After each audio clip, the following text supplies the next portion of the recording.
Un saco de huesos.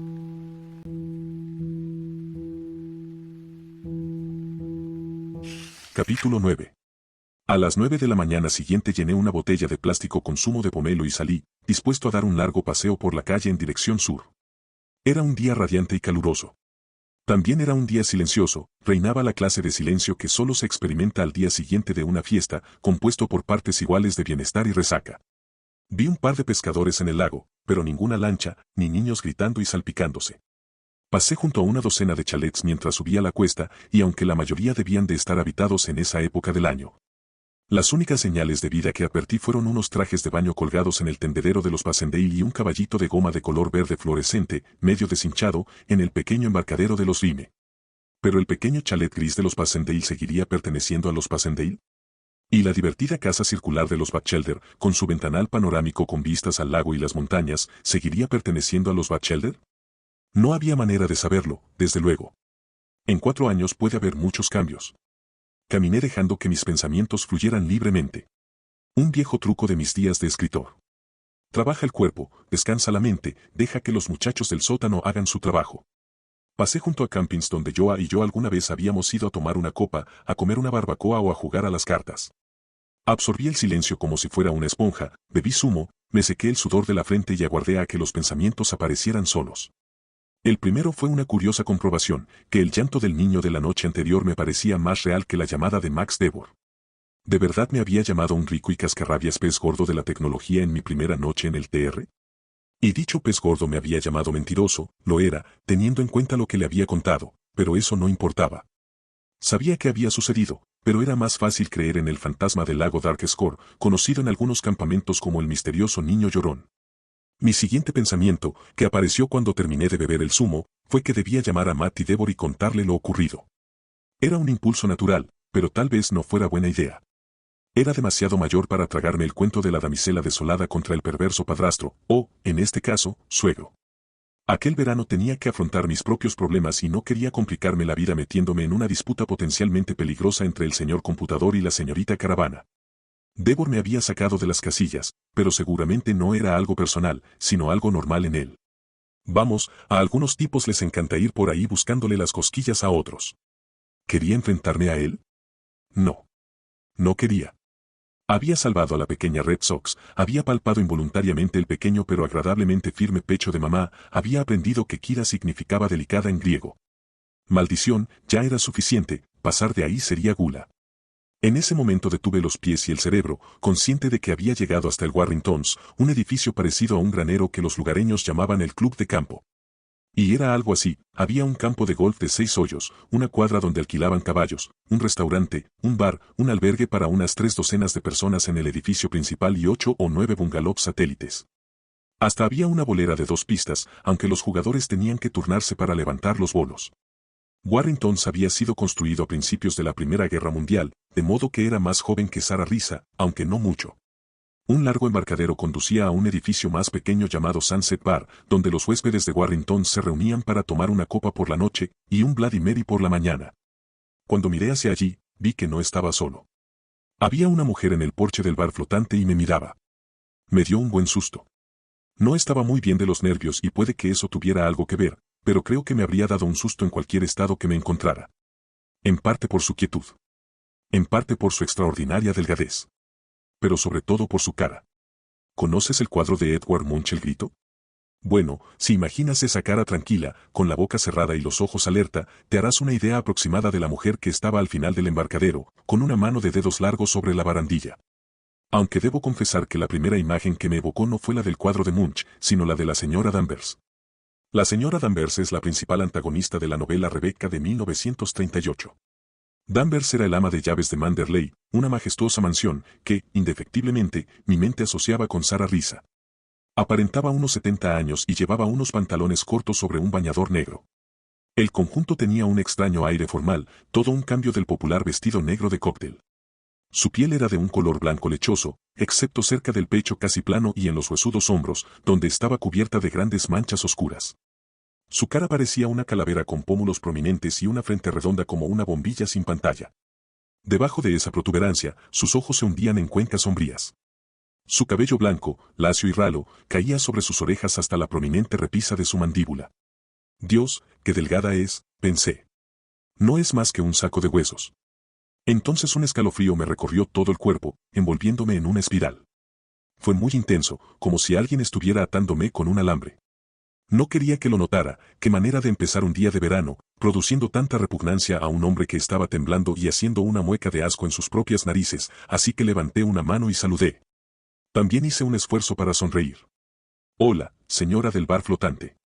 Hola, saco de huesos, me ha dado un susto de muerte, pero puesto que últimamente no se necesita mucho para asustarme, la perdono. ¿Qué demonios estaba haciendo? Me pregunté si mi sonrisa se vería como una mueca de disgusto, tal como yo la sentía. No respondió a mi saludo. Me sentí como un tonto, aquí no tenemos un tonto del pueblo, todos nos turnamos, dejé de agitar la mano y regresé por donde había venido. Después de 5 pasos, sentí la irresistible tentación de mirar por encima del hombro, la sensación de que me miraba era tan intensa como si una mano me tocara entre los omóplatos. El embarcadero estaba desierto. Aguzé la vista, pensando que se habría retirado hacia la sombra del pequeño bar, pero se había ido. Como un fantasma. Ha entrado en el bar, cariño, dijo Joa. Lo sabes, ¿verdad? Claro que lo sabes. Ok, murmuré y eché a andar por la calle en dirección norte, hacia mi casa. Claro que lo sé.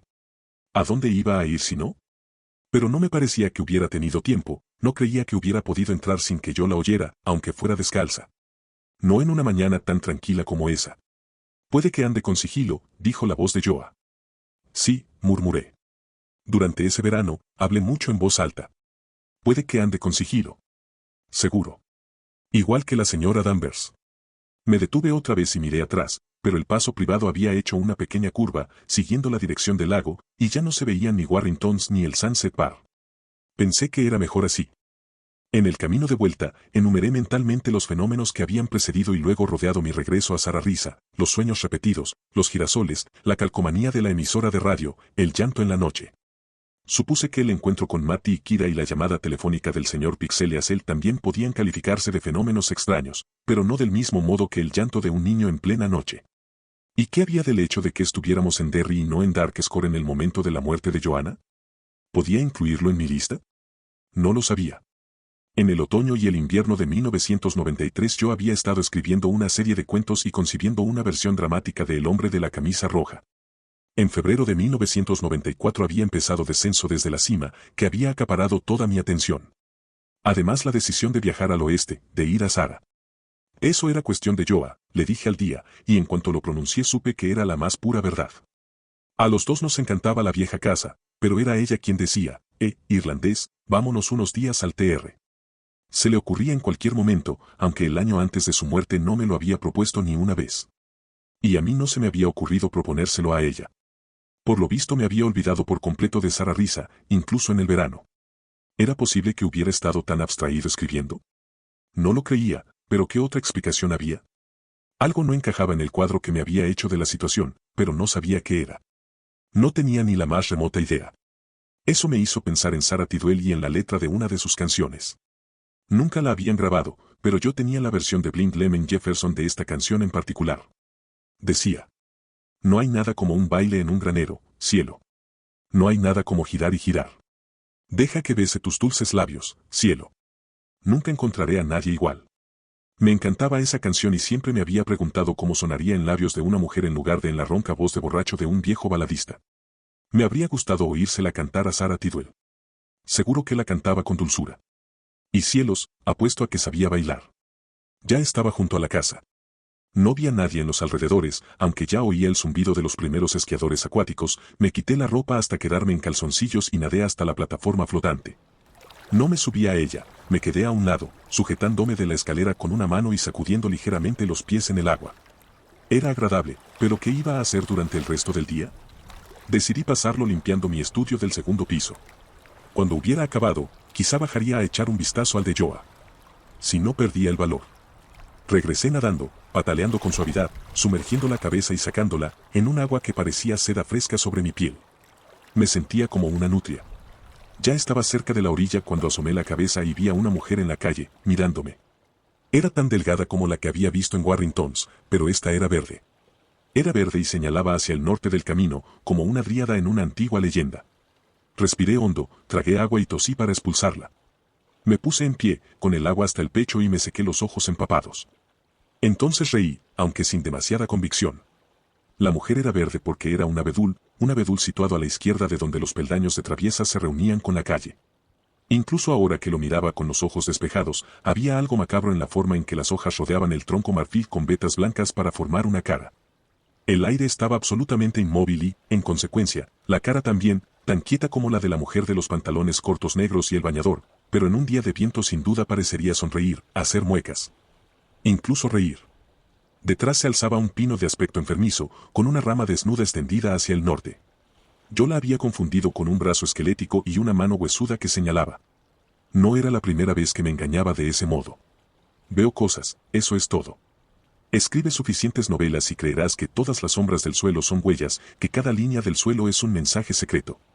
Naturalmente, este hábito no facilitaba en nada la tarea de decidir qué era en verdad extraño en Sara Risa, y, lo que se me antojaba extraño solo porque mi mente era extraña.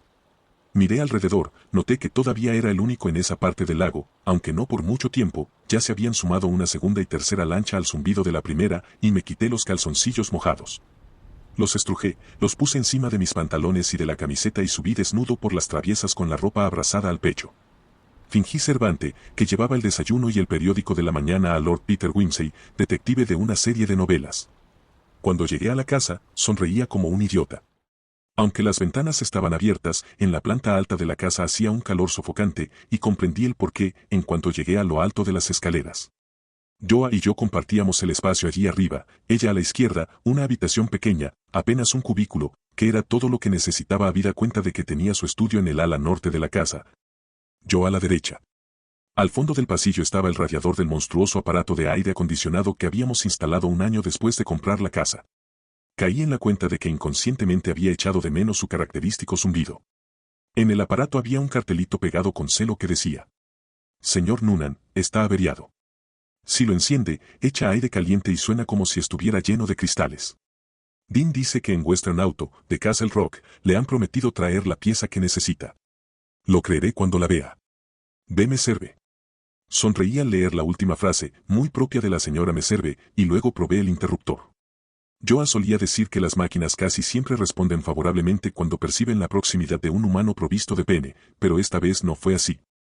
Escuché los fatigosos esfuerzos del aparato durante unos segundos y luego lo apagué. Mierda. Hasta que no lo reparara, ni siquiera podría hacer crucigramas allí arriba. De todos modos eché un vistazo a mi estudio, tenía tanta curiosidad por lo que sentiría al entrar allí, como por lo que podía llegar a encontrar dentro, que prácticamente se redujo a nada. Ahí estaba el escritorio donde había terminado de escribir El hombre de la camisa roja, y donde me había probado a mí mismo que mi primera incursión literaria no había sido solo un golpe de suerte. La foto de Richard Nixon con los brazos en alto, haciendo el signo de la victoria con ambas manos encima de la inscripción, ¿usted le compraría un auto usado a este hombre? La alfombra que yo había tejido a ganchillo para mí un par de años antes de descubrir el maravilloso mundo del hilado de alfombras orientales y abandonar por completo el ganchillo. No era el despacho de un desconocido, pero cada objeto, en especial la superficie insólitamente vacía del escritorio, sugería que era el lugar de trabajo de un Mike Noonan de una era pretérita. Una vez leí que la vida de los hombres está definida por dos fuerzas primarias, el trabajo y el matrimonio. En mi vida, el matrimonio estaba acabado y la profesión en un paréntesis que se me antojaba permanente. Por lo tanto, no me sorprendió que el sitio donde había pasado tanto tiempo, casi siempre feliz, enfrascado en la tarea de crear vidas imaginarias, no significara nada para mí. Era como mirar el despacho de un empleado que había sido despedido, o que había muerto repentinamente. Enfilaba hacia la puerta cuando se me ocurrió una idea. El archivador del rincón estaba lleno de papeles, extractos de mis cuentas bancarias, de hacía 8 o 10 años, correspondencia, casi todas sin responder, fragmentos de historias, pero no encontré lo que buscaba. Abrí el armario, donde la temperatura era de por lo menos 43 grados, y lo descubrí en una caja de cartón donde Brenda Meserve había escrito aparatos. Era un dictáfono Sanyo que Debra Weinstock me había regalado después de la publicación de mi primer libro con Putnam. Se ponía en marcha automáticamente cuando uno hablaba y volvía al modo pausa cuando uno se quedaba sin ideas. Nunca le había preguntado a Debra si al ver el aparato había pensado vaya, apuesto que a cualquier novelista popular le encantaría tener uno de estos trastos o si me lo había regalado para sugerir algo. ¿Era una especie de insinuación? Algo así como expresa en voz alta esos pequeños faxes de tu inconsciente mientras estén frescos, Noonan. No lo había sabido entonces ni lo sabía ahora, pero lo tenía. Un auténtico dictáfono de excelente calidad, y en el auto había por lo menos media docena de cintas que yo había grabado para escuchar mientras conducía. Esa noche pondría una en la grabadora y dejaría esta en la modalidad de dictado. Entonces, si el ruido que había oído un par de veces se repetía, quedaría grabado. Le pediría a Bildín que lo oyera y me diera su opinión. ¿Y si esta noche oigo llorar al niño pero la máquina no se pone en marcha? Entonces averiguaré otra cosa, le dije a la habitación vacía, bañada de sol. Yo estaba junto a la puerta con el dictáfono en la mano, sudando como un cerdo.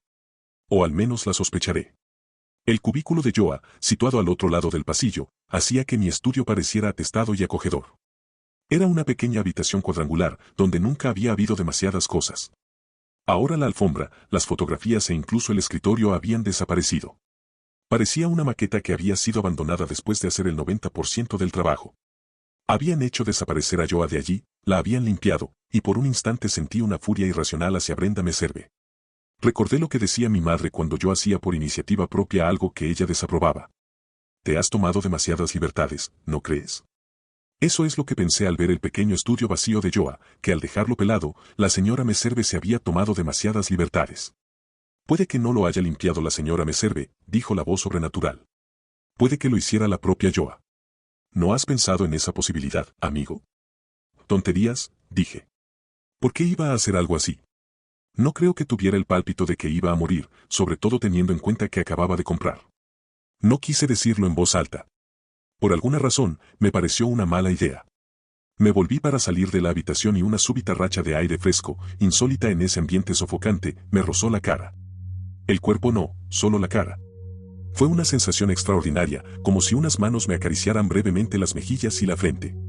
Y al mismo tiempo oí un suspiro, no exactamente. Era un susurro que pasó junto a mis orejas, como si alguien me hubiera murmurado apresuradamente un mensaje al oído antes de marcharse. Me volví para comprobar si las cortinas se movían, pero estaban absolutamente quietas. Joa. Dije, y oír su nombre me hizo temblar con tanta violencia que casi se me cayó el dictáfono al suelo. Joa, ¿has sido tú? Nada. Ni unas manos espectrales tocándome la cara, ni un movimiento en las cortinas, que sin duda se habrían movido si hubiera habido corriente. Todo estaba inmóvil. Allí solo había un hombre alto con la cara sudorosa y una grabadora en la mano, en el umbral de una habitación vacía. Sin embargo, en ese momento empecé a creer que no estaba solo en Sara Risa. ¿Y qué?, me pregunté. Aunque fuera verdad, ¿qué más da? Los fantasmas no le hacen daño a nadie. Es lo que creía entonces. Después de comer, cuando fui al estudio de Joa, el estudio con aire acondicionado, me reconcilié con Brenda Meserve, que después de todo no se había tomado tantas libertades como yo creía. Los pocos objetos que yo recordaba especialmente del estudio pequeño, un cuadrado enmarcado de la primera alfombra oriental que había hecho, la alfombra de retales verde, un cartel con las flores silvestres de Maine. Estaban ahí, junto con todo lo que faltaba en el cuarto de la planta alta.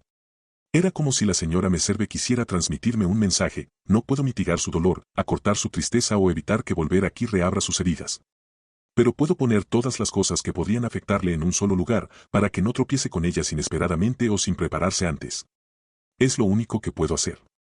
En esa estancia las paredes no estaban desnudas, estaban llenas del espíritu y la creatividad de Joa. Había tapices, algunos serios, muchos extravagantes. Cuadrados de batik. Muñecas de trapo, asomando de lo que ella llamaba mis colajes infantiles. Un cuadro abstracto que representaba el desierto con tiras de seda amarilla, negra y anaranjada. Sus fotografías de flores, y encima de una estantería, una maqueta a medias de Sara Risa. Estaba hecha con mondadientes y palitos de helado. En un rincón estaba su pequeño telar y un pequeño armario de madera con un cartel colgado de la puerta. Material de tejido. Prohibido tocar. En otro estaba el banjo, había empezado a aprender a tocar, pero lo había dejado porque decía que le dolían los dedos. En un tercero había un remo de kayak y unos patines con las puntas llenas de arañazos y pequeños pompones púrpura en la punta de los cordones.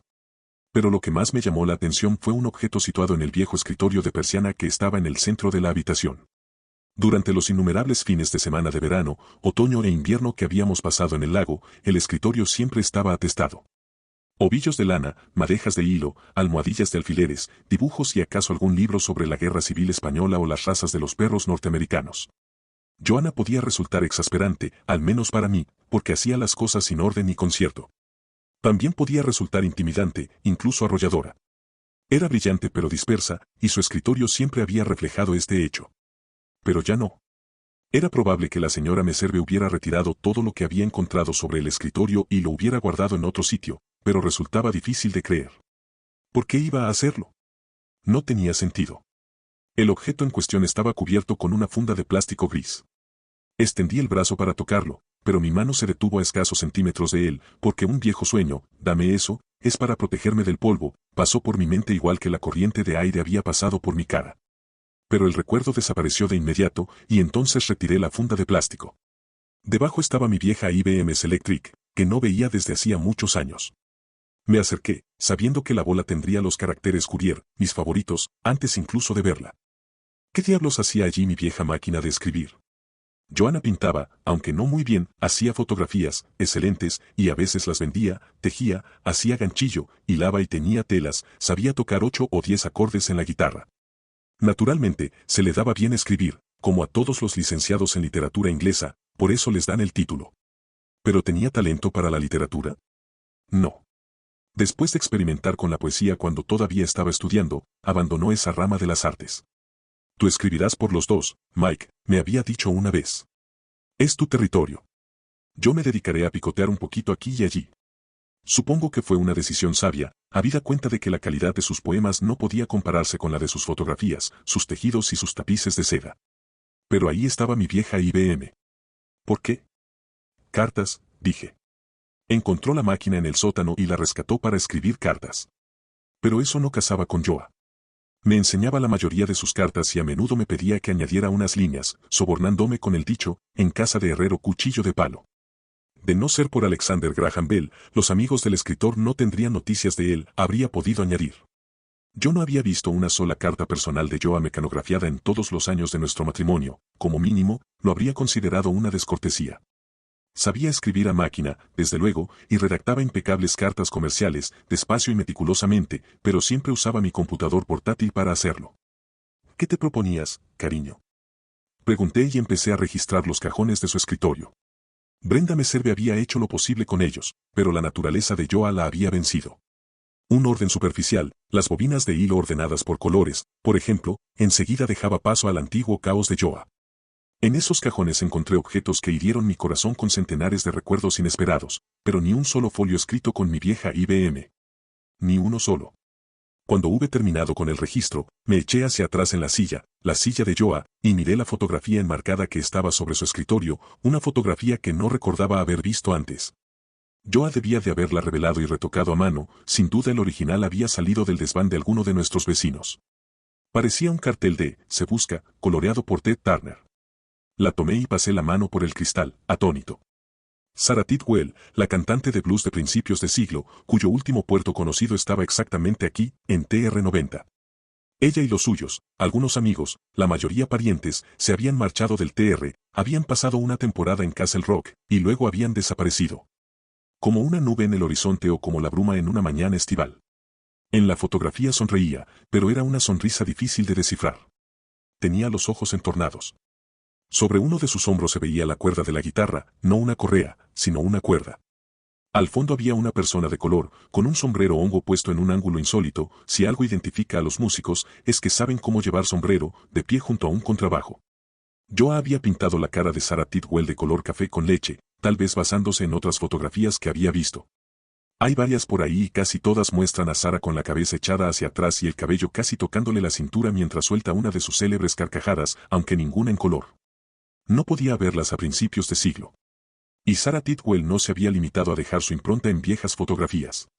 Recordé que Dickie Brooks, el propietario del taller de reparaciones de autos, me había dicho en una ocasión que su padre había ganado un oso de peluche en una caseta de tiro de la feria de Castle Rock y que luego se lo había regalado a Sarah.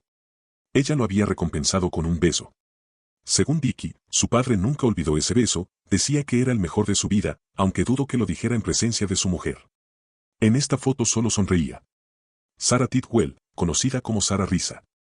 Nunca había grabado un disco, pero de todos modos sus canciones habían sobrevivido. Walk With Me guarda un notable parecido con Walk This Way, de Aerosmith. En la actualidad se la calificaría de afroamericana. En 1984, cuando Joanna y yo compramos la casa y nos interesamos por Sarah, la habrían llamado negra. En sus tiempos, sin duda los nombres serían más despectivos. ¿Cómo iba a creerme que había besado al padre de Dickie Brock, un hombre blanco, delante de la mitad de la población del condado de Castle? No, no me lo tragaba. Aunque ¿quién podía estar seguro? Nadie. Eso es lo más fascinante del pasado. No hay nada como un baile en un granero, cariño, canté mientras dejaba el retrato en el escritorio. No hay nada como girar y girar. Iba a volver a ponerle la funda a la máquina, pero en el último momento decidí no hacerlo. Mientras me ponía en pie, volví a posar la vista en la foto de Sarah, que estaba de pie con los ojos cerrados y la cuerda que hacía de correa de la guitarra visible sobre un hombro. Siempre había visto algo familiar en su cara y su sonrisa, y de repente comprendí de qué se trataba. Tenía un aire a Robert Johnson, cuyos toscos rasguidos se oían detrás de casi todas las canciones grabadas de Led Zeppelin y Yardbirds. Un hombre que, según la leyenda, había vendido su alma al demonio por 7 años de vida vertiginosa, licores fuertes y mujeres de la vida. Y por la inmortalidad en los restaurantes bailables, desde luego, que le había sido concedida. Robert Johnson, supuestamente atormentado por una mujer. A última hora de la tarde volví a la tienda y le eché el ojo a un apetecible lenguado que estaba en el congelador. Tenía todo el aspecto de ser el candidato ideal para mi cena. Compré una botella de vino blanco para acompañarlo y mientras esperaba en la cola de la caja, oí la voz temblorosa de un viejo a mi espalda, dirigiéndose a mí. Por lo visto ayer hizo una nueva amiga. Tenía un acento yanqui tan pronunciado que resultaba casi cómico. Aunque no es solo el acento, sino la cadencia. Los auténticos nativos de Maine hablan como subastadores. Me volví y vi al vejestorio que había estado en la puerta del garaje el día anterior, observando junto a Dickie Brooks mi primer encuentro con Matty, Kira y Scouty. Llevaba el bastón con puño de oro, que esta vez reconocí. En la década de los 50, el Boston Post había donado uno de esos bastones a cada condado de Nueva Inglaterra. Se habían entregado a los residentes más antiguos y a partir de ese momento habían pasado de vejestorio en vejestorio. Lo gracioso era que el Post había cerrado hacía años. 2 nuevas amigas, para ser más precisos, respondí mientras trataba de recordar su nombre. No lo conseguí, pero sí lo recordaba a él, en la época en que yo estaba viva, sentado en uno de los sillones de la sala de espera de Dickie, hablando de la política y del tiempo y la política. Mientras resonaban los martillos y el compresor de aire. Siempre estaba allí. Si ocurría algo en la carretera 68, igual que Dios, él estaba ahí para verlo. He oído que Matty Devor puede ser muy seductora, dijo, y uno de sus párpados marchitos se cerró en un guiño. Yo había visto muchos guiños lascivos en mi vida, pero ninguno como el que me hizo el viejo del bastón con puño de oro. Sentí la irresistible tentación de partirle la nariz pálida y ganchuda. Estoy seguro de que habría sonado como el crujido de una rama seca partida contra la rodilla. ¿Oye muchas cosas, señor? Pregunté. Por supuesto. Dijo. Sus labios oscuros como tiras de hígado se separaron en una sonrisa.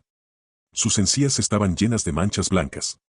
Todavía conservaba un par de dientes amarillos en las superiores y otro par en las inferiores. Y la pequeña es muy lista, añadió. Más lista que el hambre, asentí. Su sonrisa acusadora se ensanchó. Pero la madre no sabe cuidarla, dijo. La que manda en la casa es la cría, ¿sabe? Entonces me di cuenta, mejor tarde que nunca, que había media docena de personas escuchándonos. A mí no me dio esa impresión, respondí alzando un poco la voz. En absoluto. El viejo se limitó a sonreír. Una de esas sonrisas de viejo zorro que insinúan, oh, venga, que no me chupo el dedo. Salí de la tienda preocupado por Matty Devor. Por lo visto, había demasiada gente pendiente de sus asuntos. Cuando llegué a casa, llevé la botella de vino a la cocina. Se enfriaría mientras yo preparaba la barbacoa en la terraza. Pero cuando iba a abrir la puerta del frigorífico, me detuve en seco. En la puerta había unas 4 docenas de imanes, verduras, frutas, letras y números de plástico, pero no estaban desordenados como de costumbre. Ahora formaban un círculo. Alguien había estado allí. Alguien había entrado y ordenado los imanes del frigorífico. En tal caso, era un ladrón que necesitaba una buena terapia ocupacional. Toqué uno con cautela, con la punta del dedo. Luego, súbitamente enfadado conmigo mismo, los esparcí otra vez por la puerta, con tanta furia que tiré un par al suelo.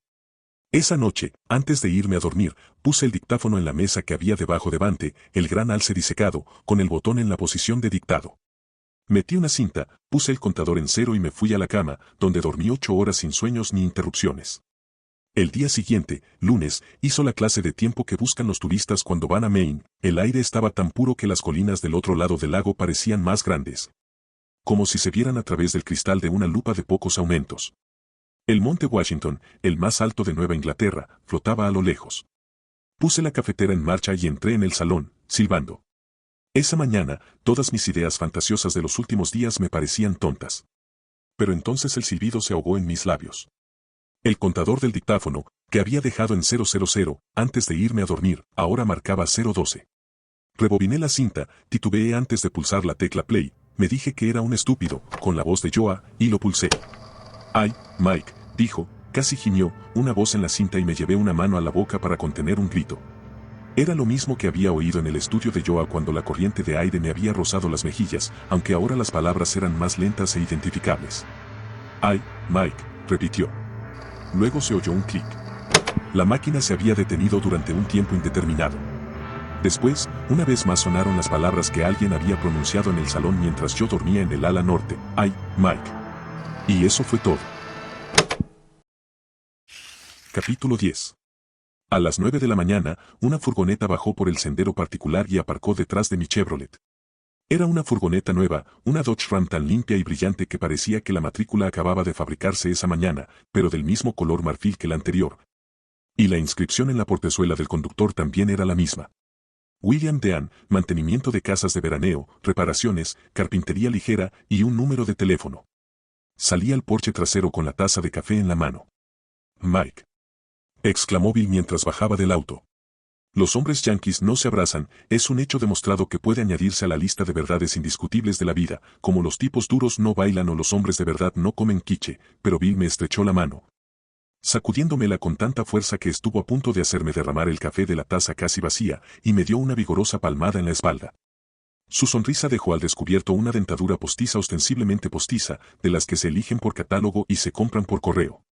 Pensé que a mi vetusto interlocutor de la tienda le habría venido bien una igual. Sin duda habría facilitado las comidas de ese chismoso carcamal. «Mike, es una alegría verlo otra vez por aquí». «Yo también me alegro de verlo», dije con una sonrisa. Y no fue una sonrisa falsa, me sentía bien. Las cosas que nos hacen morir de miedo en una noche tormentosa por lo general parecen solo curiosas a la luz de una radiante mañana de verano.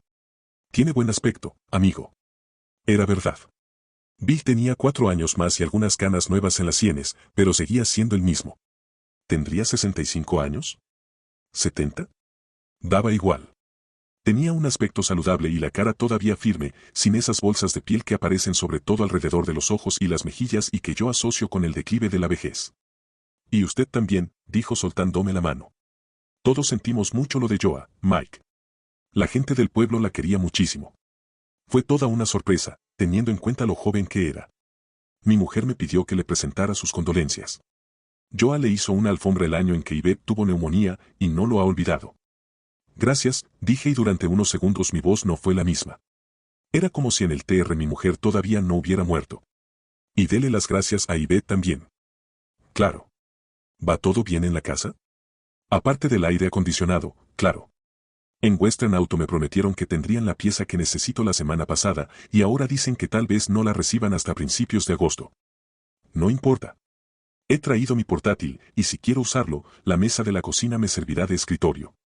Seguro que lo usaría, tantos crucigramas y tan poco tiempo, pensé. «¿Tiene agua caliente, no?» «Sí, todo está bien. Solo hay un problema». Me interrumpí. «¿Cómo le dices al encargado de mantenimiento que crees que tu casa está embrujada?» Probablemente no hubiera una buena manera de hacerlo, así que lo mejor sería ir directamente al grano. Tenía que interrogarlo, pero no quería tratar el tema con disimulo y astucia. Para empezar, Bill se daría cuenta. Puede que hubiera comprado la dentadura postiza por correo, pero no tenía ni un pelo de tonto. «¿Qué pasa, Mike?» «Dispare. No sé cómo va a tomarse esto, pero...» Sonrió, como si de repente lo entendiera todo, y levantó una mano. «Creo que ya sé lo que pasa». «¿De veras?» Sentí un gran alivio. Estaba impaciente por oír que había experimentado en Sara, quizá mientras cambiaba las bombillas o comprobaba el estado del techo después de una nevada. ¿Qué ha oído? Sobre todo lo han estado diciendo Royce Merrill y Ricky Brooks, no sé mucho aparte de eso. Recuerde que mi mujer y yo nos fuimos a Virginia. Regresamos ayer a las 8. Pero es la comidilla del pueblo, en la tienda no se habla de otra cosa.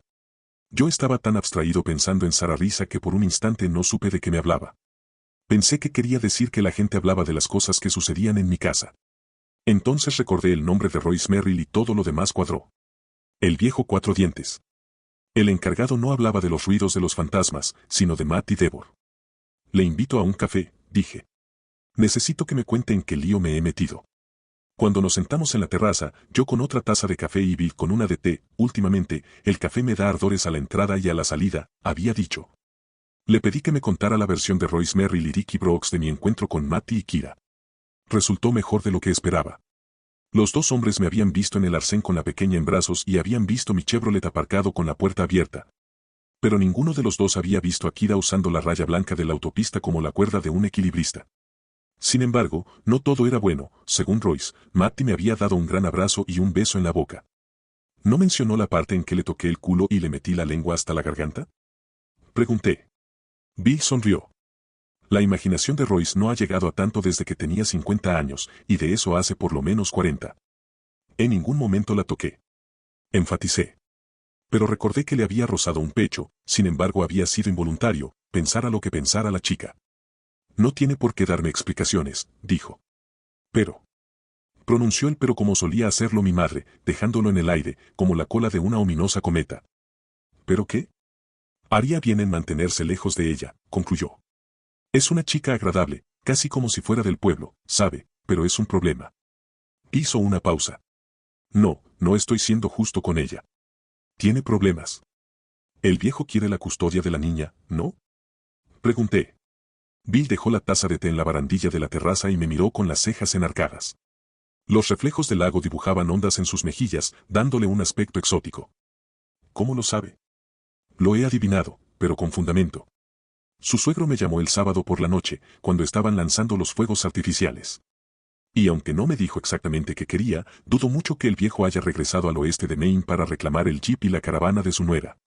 Así que cuénteme qué pasa, Bill. Por unos segundos se limitó a mirarme con la expresión de un hombre que sabe que tienes una enfermedad grave y tiene miedo de decírtelo. Esa mirada me produjo una profunda inquietud y al mismo tiempo me sugirió que quizá estuviera comprometiendo a Bill. Al fin y al cabo, Devor era un lugareño. Y yo, por muy bien que le cayera, no. Podría haber sido peor si hubiera procedido de Massachusetts o de Nueva York, por ejemplo, pero Derry, aunque perteneciera a Maine, estaba lejos. ¿Bill? Me vendría bien un poco de orientación. Insistí. Será mejor que no se interponga en su camino, dijo. Su sonrisa permanente había desaparecido. Ese hombre está trastornado. Por un instante pensé que se refería a que Devor estaba furioso conmigo, pero después de echarle otro vistazo a su cara, llegué a la conclusión de que quería decir que estaba loco. ¿Trastornado? Pregunté. ¿Cuánto? ¿Como Charles Manson? ¿Como Aníbal Lecter? Digamos que como Howard Hughes, respondió. ¿Ha leído alguna historia sobre él? ¿Sabe las cosas que era capaz de hacer para salirse con la suya? Daba igual si lo que quería era una clase especial de salchicha que vendían en Los Ángeles o un diseñador de aviones que pretendía robarle a Lockheed o a McDonnell Douglas. Él se empeñaba en lograr lo que quería y no descansaba hasta conseguirlo. Devor es igual, siempre ha sido igual. Por lo que cuentan en el pueblo, ya era obstinado cuando era un niño. Mi padre me contó anécdotas sobre él. Me contó que el pequeño Max Devor una vez entró a robar en el cobertizo de Scant Larry B, porque quería el trineo que éste le había regalado a su hijo Scooter para Navidad. Debe de haber sido en 1923. Mi padre dijo que Devor rompió el cristal y se cortó las manos, pero consiguió lo que quería. Lo encontraron a medianoche, deslizándose por Sugar Maple Hill, con las manos cruzadas sobre el pecho. Tenía los guantes y la ropa cubiertos de sangre. Oirá otras anécdotas sobre la infancia de Max Devor, si pregunta, le contarán por lo menos 50, y puede que algunas sean verdad. Pero la del trineo es verdadera. Me apuesto mi granja a que lo es. Porque mi padre no mentía. Iba en contra de su religión. ¿Bautista? No, señor. Yankee. Ha pasado mucho tiempo desde 1923, Bill. Algunas personas cambian. Sí, pero la mayoría no. No he visto a Devor desde que regresó y se instaló en Warringtons, así que no puedo asegurarlo, pero por lo que he oído, si ha cambiado ha sido para peor. No ha cruzado el país porque quería tomarse unas vacaciones. Quiere a la niña. Y yo le recomiendo que no sea el cristal entre él y ella. Bebí un sorbo de café y miré hacia el lago. Bill me dio tiempo para pensar, arrastrando una bota sobre una enorme cagada de pájaro que había en el suelo de madera de la terraza. Supuse que era mierda de cuervo, pues solo los cuervos salpican de esa forma tan exuberante cuando cagan. Una cosa estaba absolutamente clara, Matty Devor estaba metida en un mar de mierda y no tenía remos. Yo ya no era tan cínico como cuando tenía 20 años, ¿alguien lo es? Pero tampoco lo bastante ingenuo para creer que la ley iba a proteger a la señorita Caravana del señor computador. Sobre todo si el segundo decidía jugar sucio.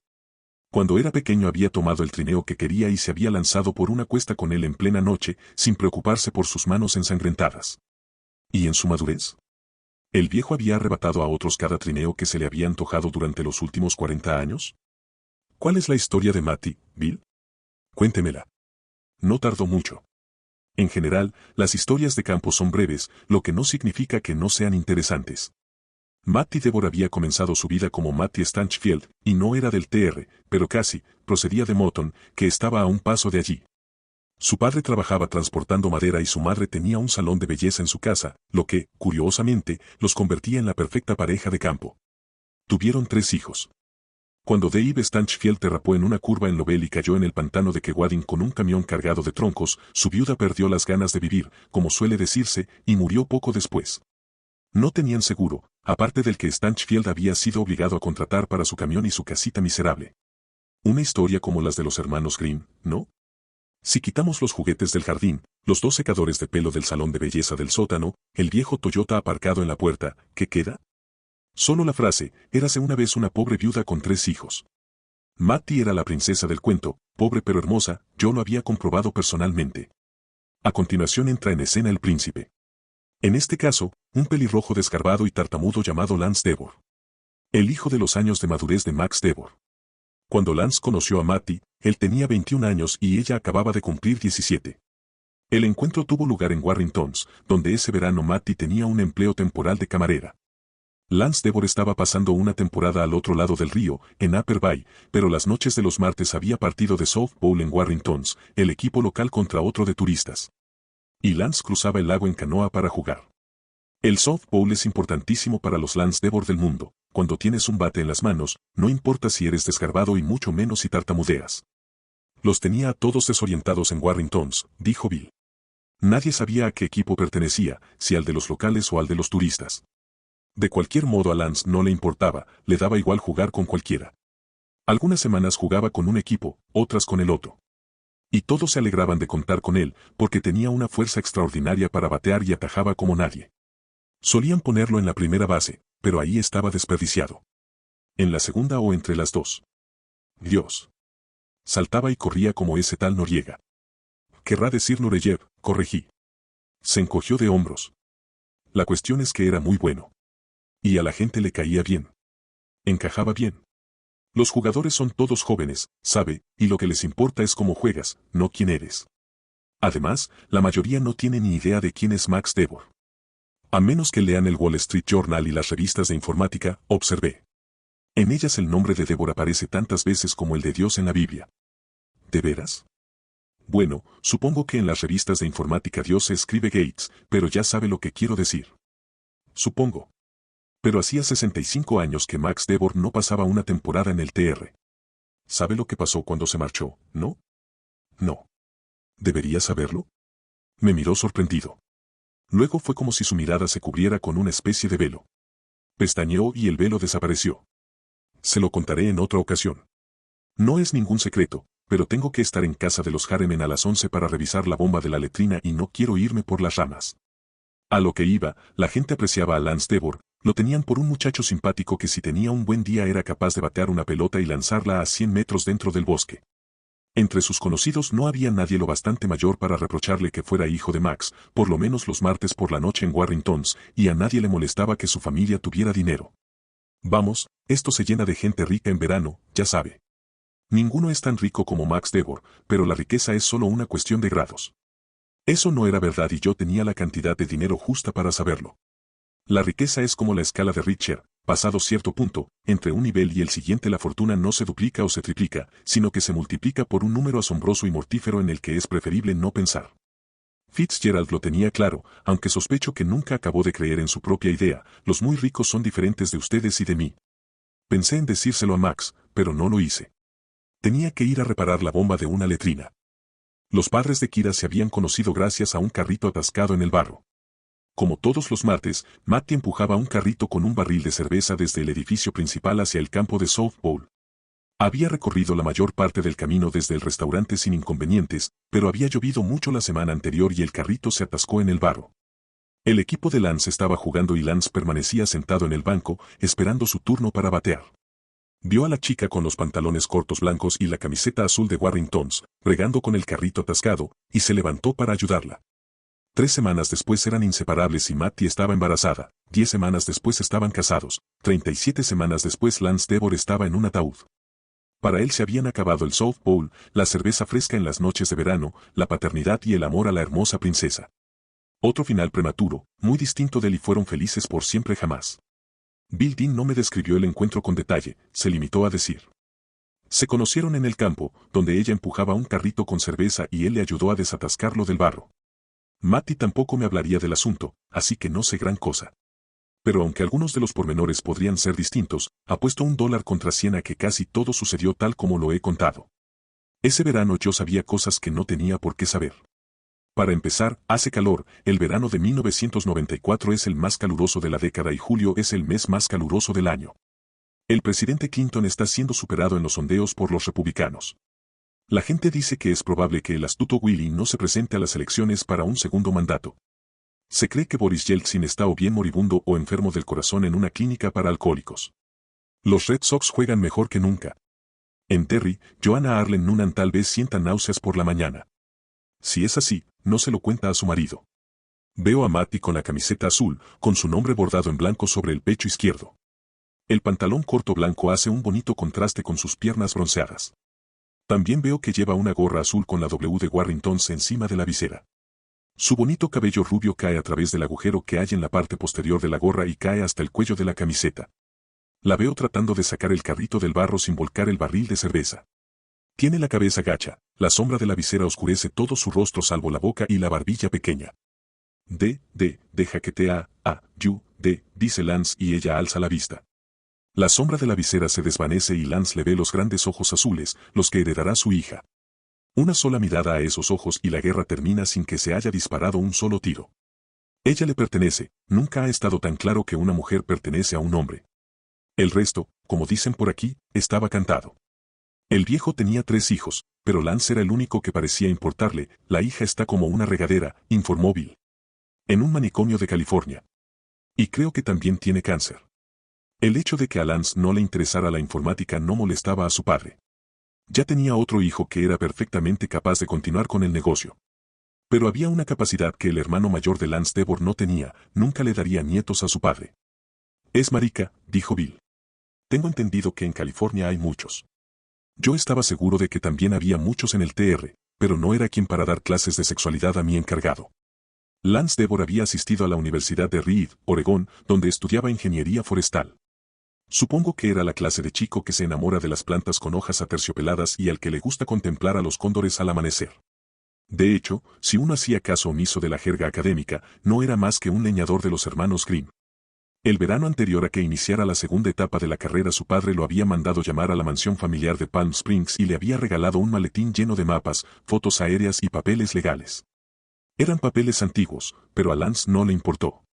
Imagina a un coleccionista de cómics a quien le regalan un baúl lleno de viejas revistas de El Pato Donald. Imagina a un cinéfilo al que le regalan una copia primitiva de una película que nunca se proyectó, protagonizada por Humphrey Bogart y Marilyn Monroe. Ahora imagina a este entusiasta aprendiz de ingeniero forestal al descubrir que su padre era propietario no solo de algunas hectáreas de bosque, sino de reinos enteros de territorio boscoso en el oeste de Maine.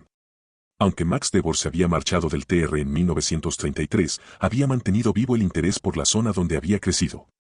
Suscribiéndose a los periódicos locales y comprando revistas como Down East y Maine Times. A principios de los 80, había empezado a comprar tierras al este del límite entre Maine y New Hampshire. Había terrenos en venta de sobra, pues las compañías papeleras propietarias de la mayor parte habían caído en el pozo de la recesión. Y muchos de sus directivos estaban convencidos de que el mejor lugar donde empezar los recortes era en las operaciones y fábricas de la zona de Nueva Inglaterra. Así que esta tierra, usurpada a los indios y despiadadamente desmontada entre la década de los 20 y la de los 50, fue a parar a manos de Max Devor.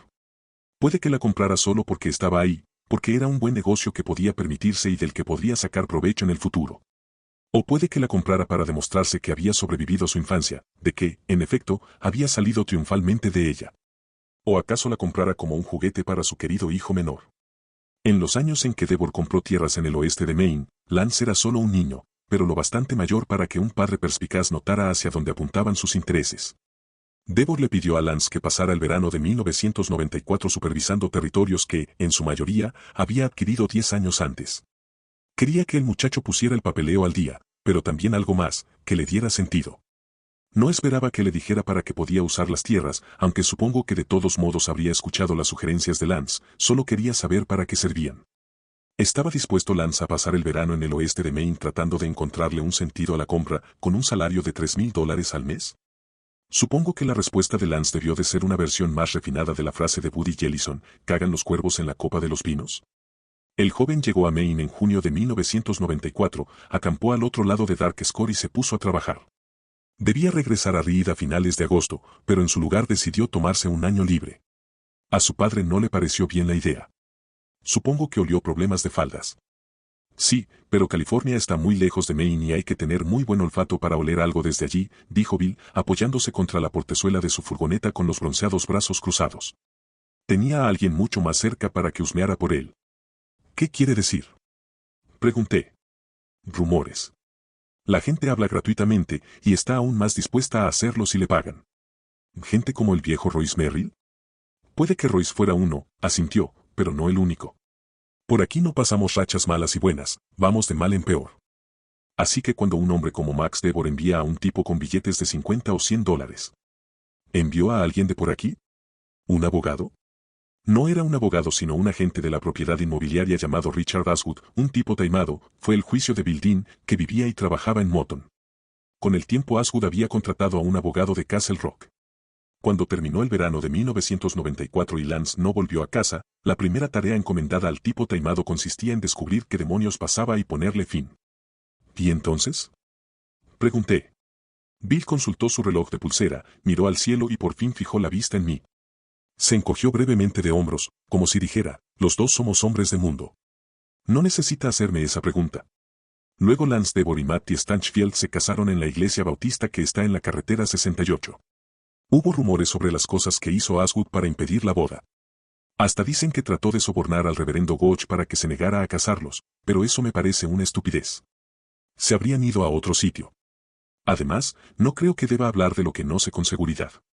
Bill apartó el brazo derecho del auto y comenzó a enumerar los hechos con los dedos encallecidos. Sé que se casaron a mediados de septiembre de 1994. Extendió el pulgar. La gente se moría de curiosidad, quería saber si aparecería el padre del novio, pero no lo hizo. Bindi se fuera. Añadido al pulgar, formó una pistola. Matty tuvo una niña en abril de 1995. La pequeña fue prematura, pero no lo bastante para que corriera riesgos. La vi con mis propios ojos en la tienda cuando tenía menos de una semana y era del tamaño normal. Le tocó el turno al dedo medio. No sé si el padre de Lance se negó a ayudarlos económicamente, pero sí sé que vivían en una caravana cerca del taller de Dickie, y eso me hace sospechar que no nadaban en la abundancia.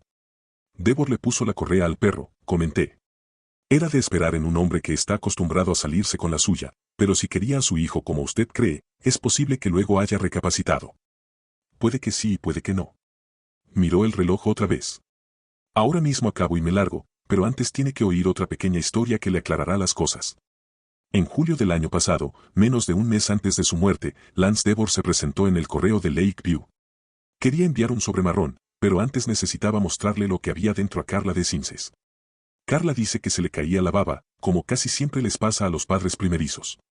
Asentí, divertido ante la idea del delgado y tartamudo Lance Devor cayéndosele la baba.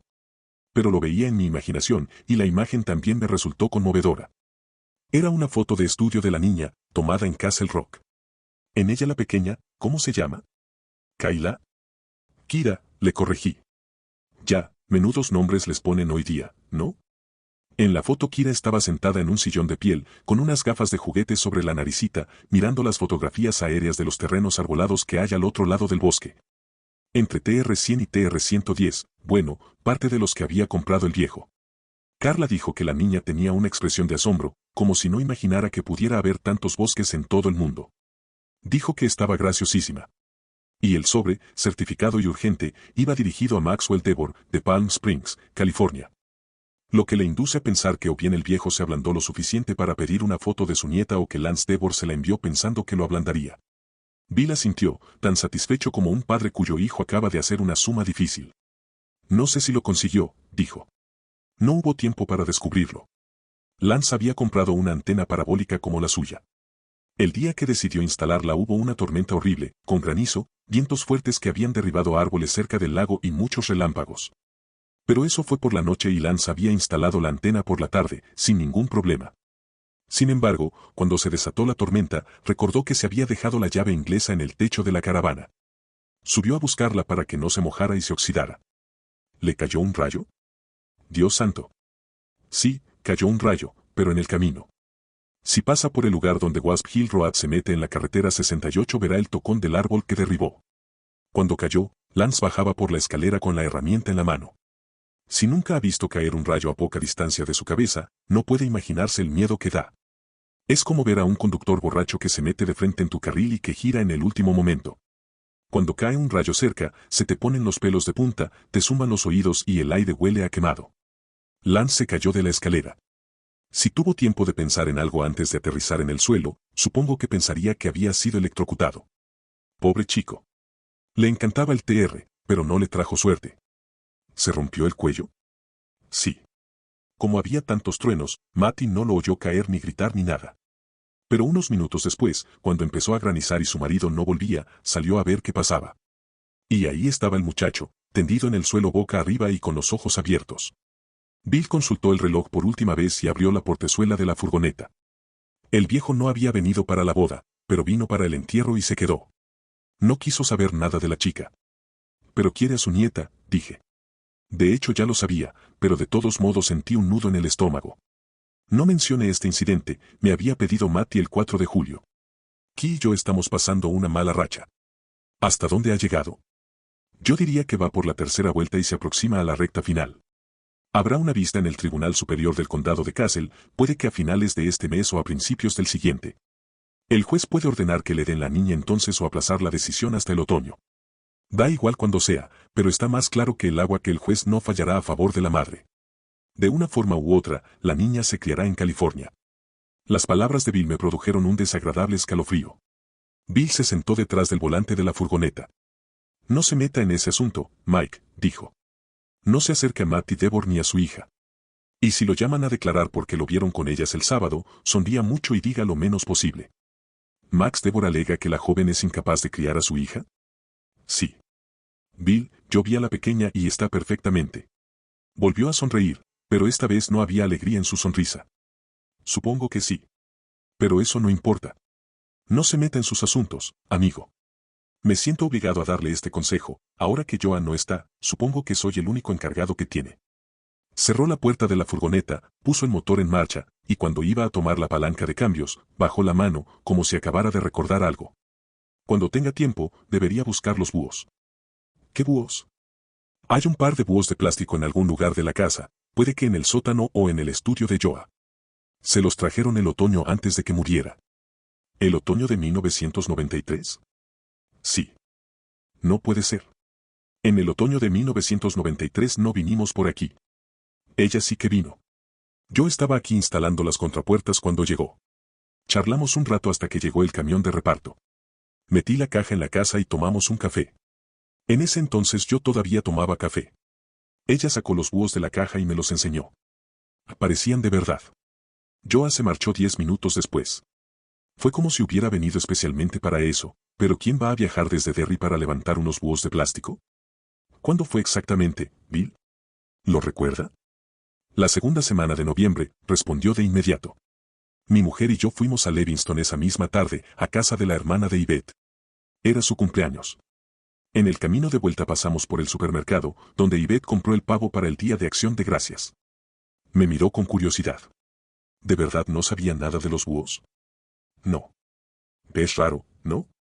Puede que me lo comentara y que yo lo haya olvidado, respondí. De cualquier modo, no tiene importancia. Claro que tenía importancia. Era una niñedad, pero me pareció importante. ¿Para qué quería yo a unos búhos de plástico? Para evitar que los cuervos caguen en la terraza. cuando los cuervos ven esos búhos, salen como alma que lleva el diablo, dijo Bill. Solté una carcajada a pesar de mi asombro, o quizá a causa de él.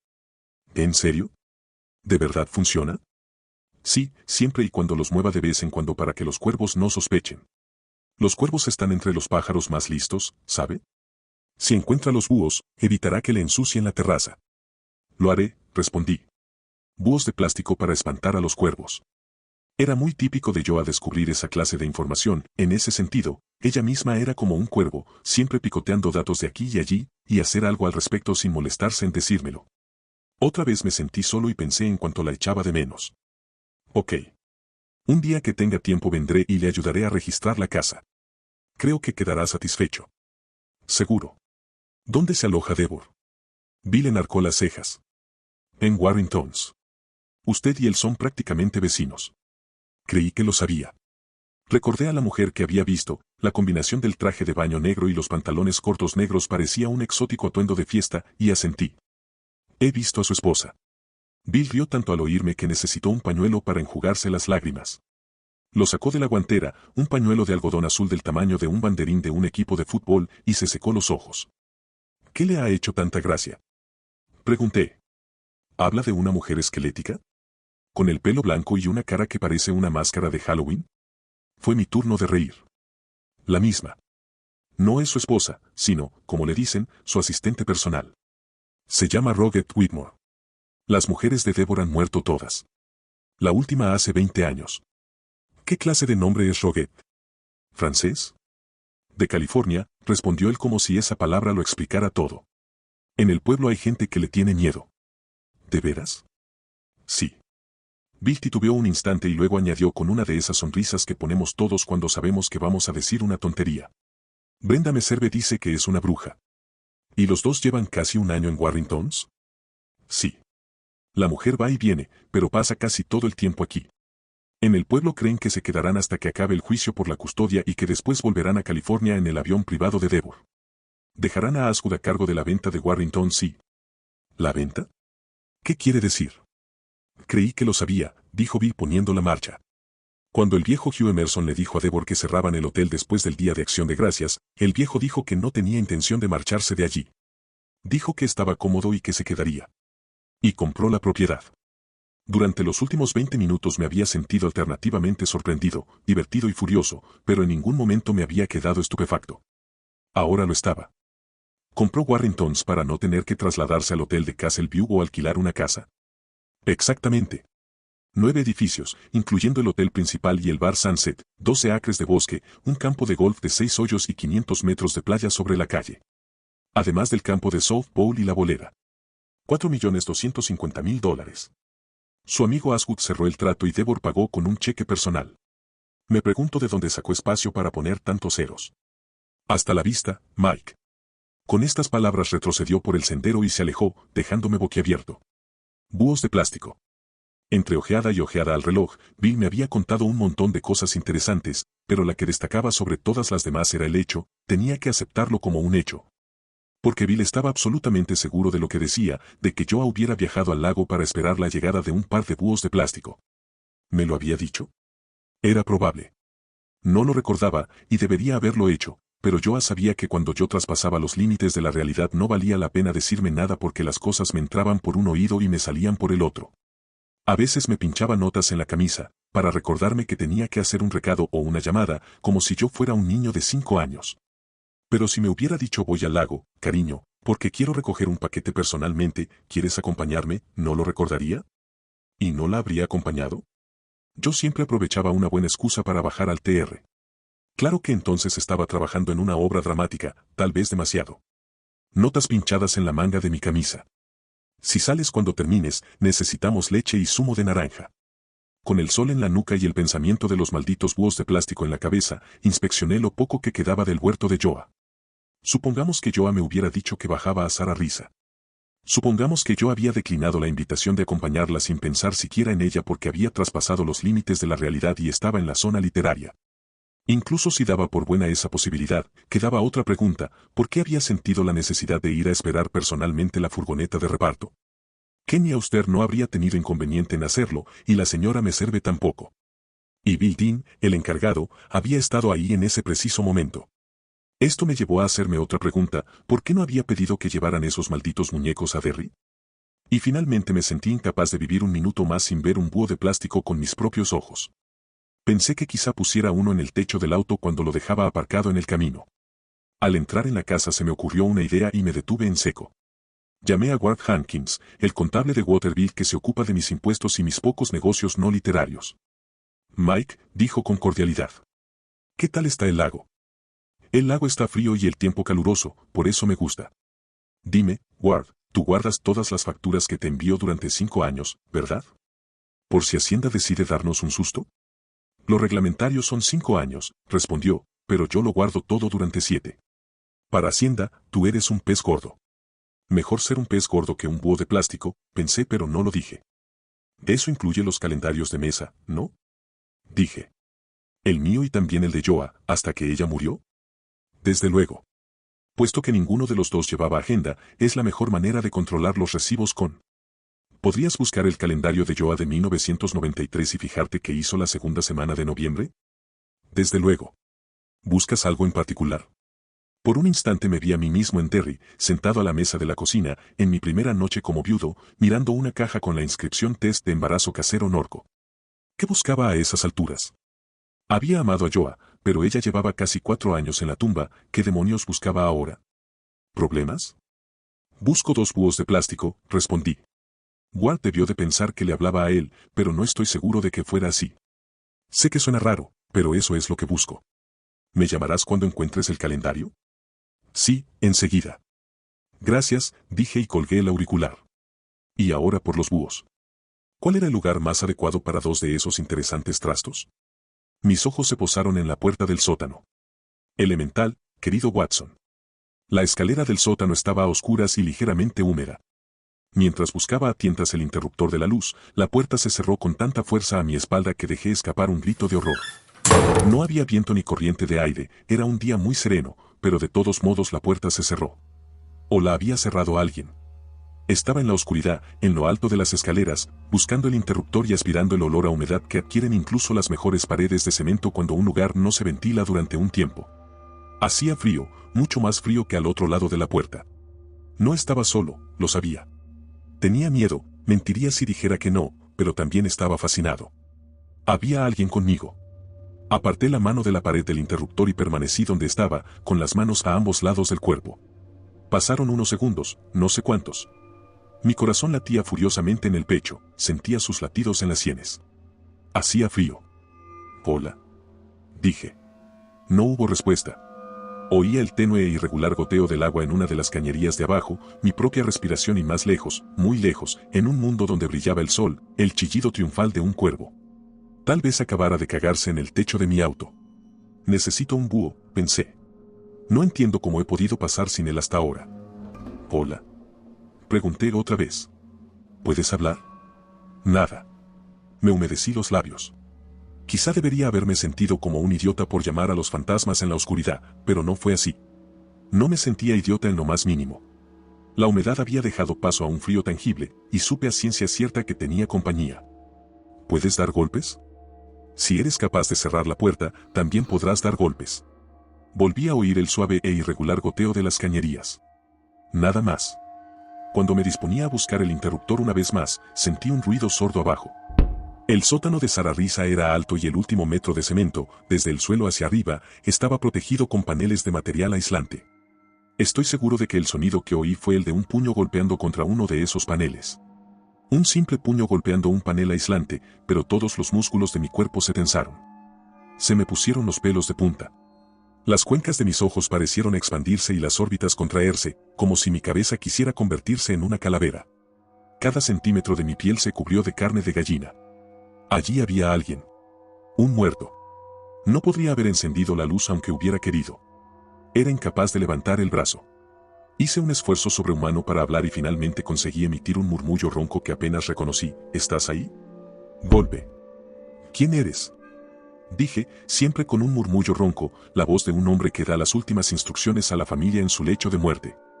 Esta vez no hubo respuesta. Traté de pensar en algo, Y lo primero que me vino a la cabeza fue Tony Curtis interpretando a Harry Houdini en una película antigua. Según esa película, Houdini había sido el Diógenes del circuito de la tabla de Ouija, un hombre que dedicaba todo su tiempo libre a buscar a un médium honrado. Había asistido a una sesión de espiritismo donde los muertos se comunicaban mediante. Da un golpe para sí y dos para no, dije. ¿Puedes hacerlo? Golpe. Era en las escaleras, más abajo de donde estaba yo, pero no mucho más. 5 o 6 peldaños, 6 o 7 como mucho. No lo bastante cerca para tocarlos y extendía la mano en el aire negro del sótano, algo que me imaginaba y no me imaginaba haciendo. Eres. Mi voz se quebró. Sencillamente, no tenía fuerza en el diafragma. Sentía el aire frío en mi pecho como si alguien me hubiera apoyado una plancha allí. Hice acopio de todas mis fuerzas y lo intenté otra vez. ¿Eres tú, Joa? Golpe. Una pausa y luego, golpe, golpe. Sí y no. Entonces, sin saber por qué hacía una pregunta tan intrascendente, dije. ¿Los búhos están aquí abajo? Golpe, golpe. ¿Sabes dónde están? Golpe. ¿Debería buscarlos? Golpe. Y muy fuerte. Habría querido preguntar para qué los quería ella, pero las criaturas de la escalera no tenían forma de responder. Unos dedos fríos me tocaron los ojos. Iba a gritar cuando me di cuenta de que eran gotas de sudor. Levanté las manos en la oscuridad y me pasé los dorsos por la cara hasta el cuero cabelludo. Resbalaron como por aceite. A pesar del frío, estaba empapado de sudor. ¿Eres Lance Devor? Golpe, golpe, de inmediato. ¿Sara es un lugar seguro? ¿Estoy a salvo? Golpe. Una pausa. Y supe que era una pausa, que la criatura de la escalera no había terminado. Entonces, golpe, golpe. Sí, estaba seguro. No, no estaba seguro. Había recuperado cierto grado de control sobre mi brazo. Lo extendí, palpé la pared y finalmente encontré el interruptor. Apoyé los dedos en él. Ahora el sudor de la cara parecía estar convirtiéndose en hielo. ¿Eres tú quien llora por la noche? Golpe, golpe, y entre uno y otro, pulsé el interruptor. Las lámparas del sótano se encendieron, y también una bombilla deslumbrante, de por lo menos 120 vatios, en el rellano de la escalera. No había habido tiempo para que nadie se escondiera y mucho menos para que escapara. Tampoco había nadie allí para intentarlo. Además la señora Meserve, admirable en tantos sentidos, había olvidado barrer la escalera del sótano. Cuando bajé hasta donde creía haber oído los golpes, dejé huellas en el polvo del suelo. Pero las mías eran las únicas. Solté el aire y vi el vapor de mi respiración. De verdad había hecho frío, seguía haciendo frío. Exhalé otra vez y vislumbré apenas una pequeña neblina. A la tercera exhalación no noté nada. Pasé la mano por uno de los paneles de material aislante. Era suave. Apreté con un dedo, y aunque no lo hice con fuerza, mi dedo dejó un pequeño hueco en la superficie plateada. Blando como un pastel.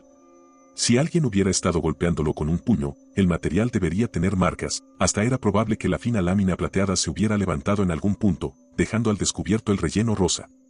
Pero todos los cuadrados estaban perfectamente lisos. ¿Sigues ahí?, pregunté.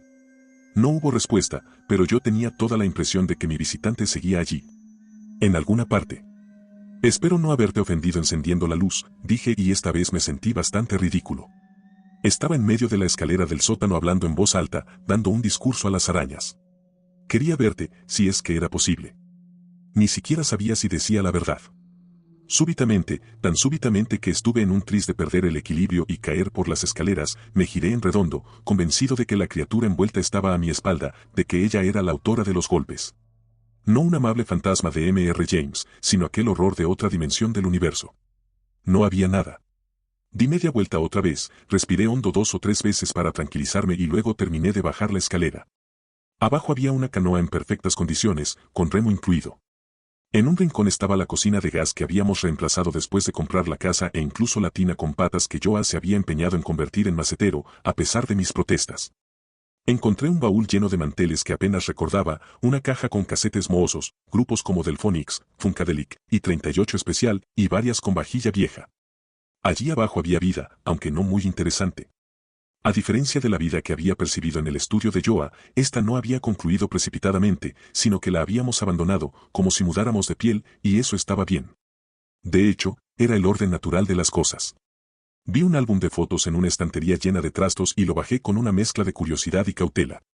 Pero esta vez no hubo sorpresas, casi todas las fotos eran de Sara Risa cuando la habíamos comprado. También encontré una de Joa con pantalones acampanados, peinada con raya al medio y con los labios pintados de blanco, y una de Michael Noonan, con una camisa floreada y patillas, que me hizo estremecer. El Mike soltero de la foto tenía un aire a Barry White el cantante, tenía que reconocerlo, por poco que me gustara. Encontré la vieja y averiada cinta mecánica de footing de Joa, que tendría que reparar y usar si seguía allí en otoño, y una máquina para derretir la nieve que necesitaría aún más si seguía allí en invierno. Pero no encontré ningún búho de plástico. Mi amigo de los golpes tenía razón. Arriba empezó a sonar el teléfono.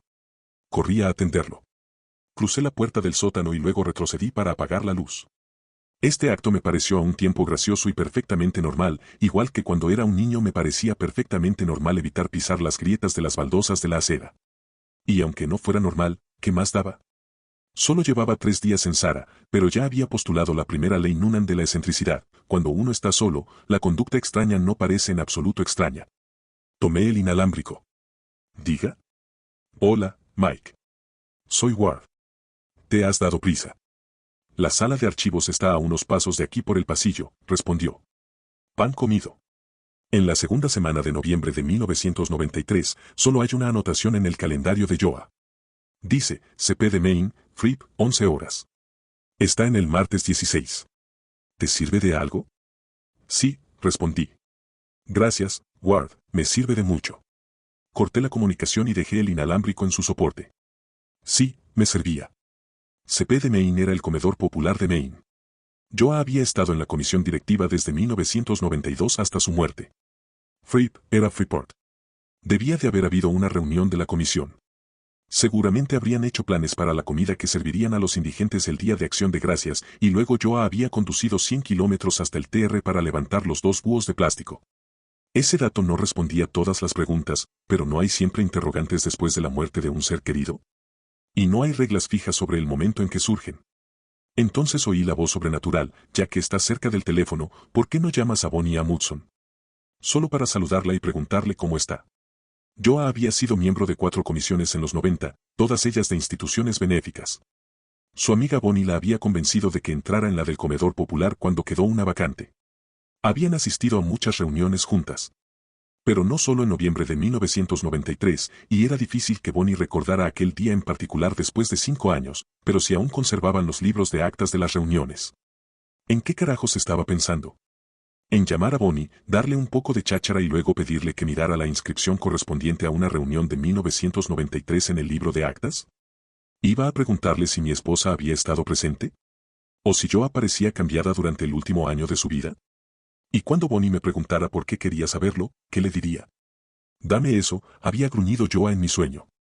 En él no parecía Joa, sino otra, quizá la extraña mujer del libro de los proverbios, con labios como la miel pero un corazón lleno de hiel y ajenjo. Una mujer extraña con dedos fríos como ramas después de una helada. Dame eso, es para protegerme del polvo. Fui a la puerta del sótano y tomé el pomo. Lo giré y luego lo solté. No quería entrar ahí en la oscuridad, no quería correr el riesgo de que alguien empezara a dar golpes otra vez. Era mejor dejar la puerta cerrada. Lo que necesitaba era una bebida fría. Entré en la cocina y cuando iba a abrir la puerta del frigorífico me detuve en seco. Los imanes volvían a formar un círculo, pero esta vez había 3 letras y un número en el centro, alineados. Formaban una palabra. Hola. Allí había alguien. Incluso a plena luz del día. No tenía la más mínima duda. Al preguntar si estaba seguro en la casa, me habían dado una respuesta contradictoria, pero eso no importaba. Si me largaba de Sara, no tenía dónde ir. Tenía la llave de Derry, pero antes necesitaba resolver algunas cosas donde estaba. Estaba seguro. Bola, dije y abrí el frigorífico para sacar un refresco. Quien quiera que seas, hola.